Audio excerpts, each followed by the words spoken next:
Today's action movies are just that. Non-stop excitement with stunts that seem nearly impossible. But I've got news for you. Stunt masters in Hollywood have been risking their necks for our enjoyment since they first rolled action. By today's standards, turn-of-the-century movie stunts look kind of funny. But look deeper. There is a lot to learn from these time-worn films because it all began here on the old silent screen. These men and women were the thrill makers of their time, and they laid the foundation for the stunt profession we know today. They were the pioneers. They did the stunts in the beginning in the most hazardous ways and perfected what they did to the best of their ability. John Hagner is founder and director of the Hollywood Stuntmen's Hall of Fame and Museum in Moab, Utah. As a collector of stunt memorabilia and a former stuntman himself, Hagner holds a special fondness for the first stuntmen, many of whom were actually the stars of films. They were acrobats who came from circus. There were sports figures so far as track and tumbling and all that was concerned. They let them do a lot of their own stunts. Buster Keaton, Larry Seaman, and those kind of actors. Doug Fairbanks Sr. was known to have done just about everything relating to stunts in all of his pictures, and all of his pictures were action pictures. But there was a stuntman named Richard Talmadge who did some of his things that were just a little bit too hazardous. And hazardous was a given in those days. There were no seat belts, helmets, or space-age airbags to fall on, and there were very few real-time rehearsals, if any. Hagner says if the script called for the near miss of a motorcycle and a locomotive, the director would simply check the local schedule for the next train and film accordingly. So this was the beginning of it all, back in the silence. And it was all trial and error. They got out there and they tested everything that they could do. There's a transfer from a car to a bicycle. That was probably the first shot ever made of that particular kind of a stunt back in those days. There's a sequence here with the race cars coming, and they hit this ramp, and the first fella hitting it is almost demolished by the car following him. These are not dummies in the cars. These are real people.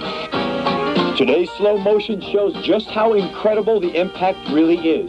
The first driver narrowly escapes disaster.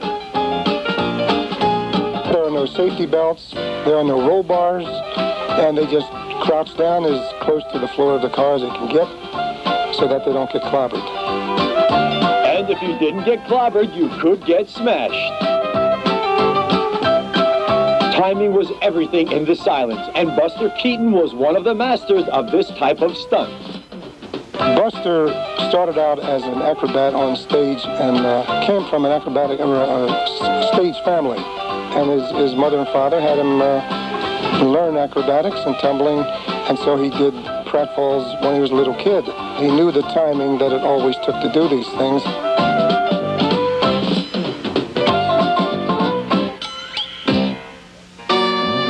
But it wasn't just the stuntman's timing. Timing was also crucial for the safety crew holding the net. These guys were supposed to move so they could catch stuntman Harvey Perry after his 20-foot fall. But they missed him.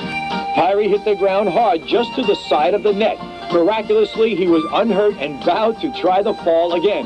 But the net guys were still asleep at the wheel. As you can see, Perry landed right on his head. Amazingly, he survived. But he refused to try it again with that crew. And when they were not trying to dive into nets, they were trying to dive into water. In the old days, stuntmen were paid $1 a foot for a dive up to 60 feet. But just getting into the dive position could be a stunt in itself. They've got, of course, the ropes to hold them in place. And now when he takes the dive, that's about a 60-foot dive. And he's kicking a lot to control him so that he will hit hands first into the water.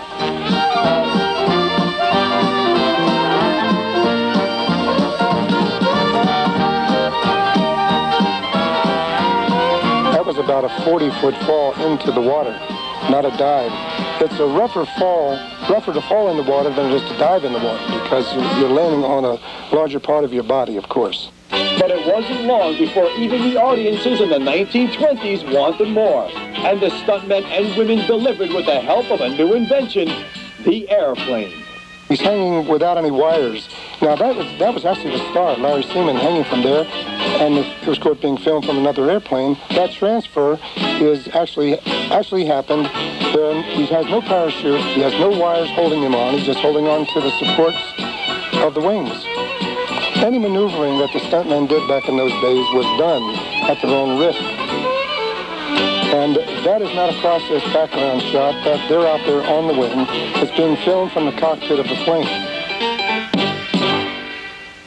We should appreciate those fellas because, and not only the fellas, but there were some stunt women back in those days too. Not as many as there are today, but we should appreciate them because they did a lot of the stunts back in those days as the pioneers of stunts. They created the stunts and the sequences. So the next time you are hanging out and going around and around about what movie to watch, try one of the silents and give a silent nod to the stunt masters of old, the ones who started it all.